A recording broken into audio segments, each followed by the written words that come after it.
Now, this is a problem dealing with an electric company who's thinking about building a power plant, and they can either do something to help the environment or not. And they're trying to decide whether or not to do something. They call it mitigation. They're going to do something to mitigate the environmental issues. And it reads this way. It says an electric utility is considering a new power plant in northern Arizona. Power from the plant will be sold in the Phoenix area where it is badly needed. Because the firm has received a permit, the plant would be legal, but it would cause some air pollution. The company could spend an additional $40 million in year zero to mitigate the environmental problem, but it would not be required to do so. The plant without mitigation, that is, if they didn't do anything, would cost $240 million. So if they mitigated, they're talking about an expenditure of $280 million. And the expected cash inflows would be $80 million per year for 5 years. If the firm does invest in mitigation, the annual inflows would be $84 million. Unemployment in the area where the plant is to be built is high, and the plant will provide about 350 good jobs.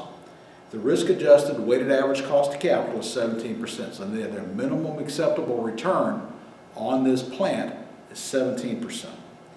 A part, calculate the net present value and internal rate of return with and without mitigation.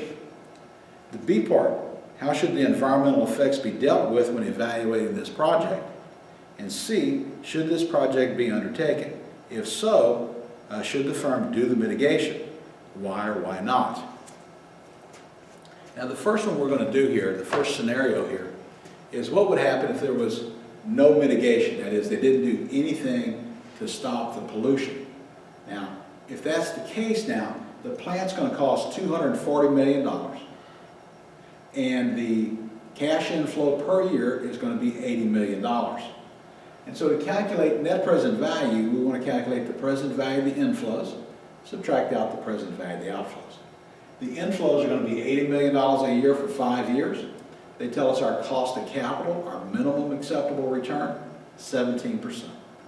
We're going to subtract from that the present value of the outflows, the initial investment, the cost of the project, which they tell us is $240 million.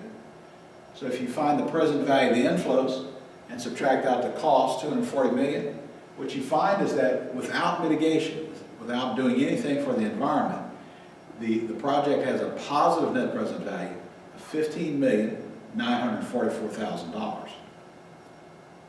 The internal rate of return. Now, this is the interest rate that sets the present value of the inflows equal to the present value of the outflows. Here are the inflows, and we're looking for that interest rate that sets it equal to the present value of the outflows, the cost of the plant. And so if we solve for our interest factor, we take $240 million divided by $80 million, we find that the interest factor has to be 3. And if you go to your PVIFA table, go down the left-hand column till you find n equal to 5, go across till you find an interest factor of 3, you're going to find that it's approximately in the 20% column. If you want to do this on your calculator, calculate internal rate of return on your calculator. Present value is where you would put the cost of the project, and it's a negative number, it's an outflow. So a negative $240 million. Payment is where you put your cash inflows in this case, which is a positive number, and that's $80 million a year.